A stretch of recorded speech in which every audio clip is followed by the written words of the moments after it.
Hello दोस्तों, राधे राधे, जय श्री कृष्णा। दोस्तों, आज हम आप लोगों के लिए एक मंडप गारी गीत लेकर आए हैं। आप लोग वीडियो को लास्ट तक देखिए और जैसा भी होगा कमेंट में ज़रूर बताइएगा। और यह गारी गीत बिल्कुल नई है। आप लोग जितना भी हो सकेगा ज़्यादा से ज़्यादा शेयर करिएगा और कमेंट तो ज़रूर कीजिएगा। तनी पूछा ए सखिया समधि जी के हाल, तनी पूछा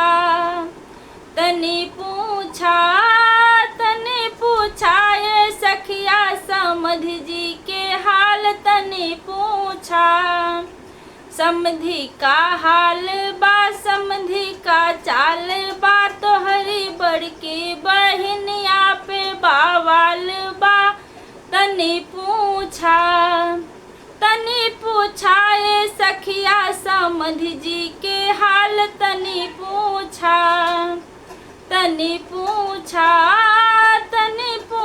ए सखिया भसुरु जी के हाल, तनी पूछा। भसुरु का हाल बा, भसुरु का चाल बा, तोहरी छोटकी बहनिया पे बावाल बा, तनी पूछा ए सखिया भसुरु जी के हाल, तनी पूछा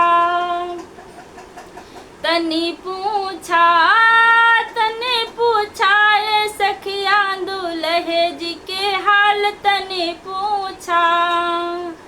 दुल्हे का हाल बा, दुल्हे का चाल बा, तोहरी मझली बहनिया पे बावाल बा, तनी पूछा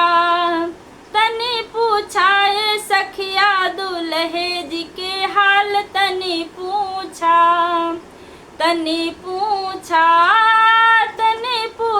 ए सखिया बरतिहन के हाल, तनी पूछा।